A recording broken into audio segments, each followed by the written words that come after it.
मंजुनाथं शिवं शिवोऽद्वैतभास्करम् अर्धनारीश्वरं हृदयङ्गमो चतुर्दधिसङ्गमो पञ्चभूतात्मकं षट्शत्रुनाशकं सप्तस्वरेश्वरौ अष्टसिद्धीश्वरौ नवरसमनोहरौ दशदिशासु विमलम् एकादशोध्वरम् एकनाथेश्वरं प्रस्तुतिवशङ्करं प्रणतजनकिङ्करौ दुर्जनभयङ्करौ सज्जनशुभङ्करौ भाणि भवतारकं प्रकृतिहितकारकं भुवनभव्यभवनायकं भाव्यात्मकं रक्षकम् ईशं सुरेशं ऋषेशं परेशं नटेशं गौरीशं गणेशं भूतेशं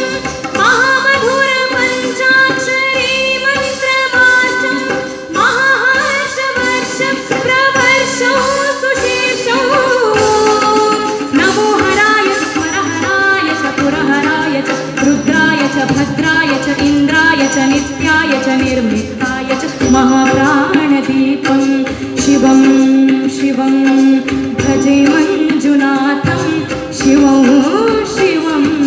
ढं ढं डढं ढं डढं ढं डढं ढं डढस्तादिनादनवताण्डवाडम्बरं तदिम्मि ततदिम्मि धिद्धिम्मि धिनिधिम्मि सङ्गीतसाहित्यसुमकमलबन्धरम् ओङ्कार ह्रीङ्कार श्रीङ्कार ऐङ्कार मन्त्रबीजाक्षरं मञ्जुनाथेश्वरं ऋग्वेदमाद्यं यजुर्वेदवेद्यं सामप्रतीकम् अथर्वप्रसादं पुराणेतिहासप्रसिद्धं विशुद्धं प्रपञ्चैकसूत्रं विबुद्धं सुसिद्धं नकारं मकारं यकारं वकारं यकारं निराकार साकार सारं महाकालकालं महानीलकण्ठं महानन्दनन्दं महाट्टाटहासं जटाशूटरङ्गैकगङ्गासुचित्रं ज्वलदृग्रनेत्रं सुमित्रं सुबोधं महाकाशहासं महाभानुलिङ्गम् महावर्तृवर्णं सुवर्णं प्रवर्णं सौराष्ट्रसुन्दरं सौमनाथेश्वरं श्रीशैलमन्दिरं श्रीमल्लिकार्जुनं उज्जयिनीपुरमहाकालेश्वरं वैद्यनाथेश्वरं महाभीमेश्वरं अमरलिङ्गेश्वरं रामलिङ्गेश्वरं काशीविश्वेश्वरं परं कृष्णेश्वरं दैवनाथेश्वरं नागलिङ्गेश्वरं श्री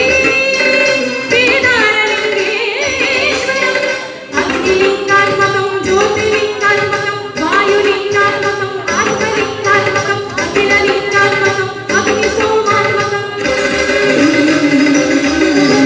अनादिं अमेयं अधीरं अचिन्त्यं अमोघं अपूर्वं अनन्तं अखण्डं अनादिं अमेयं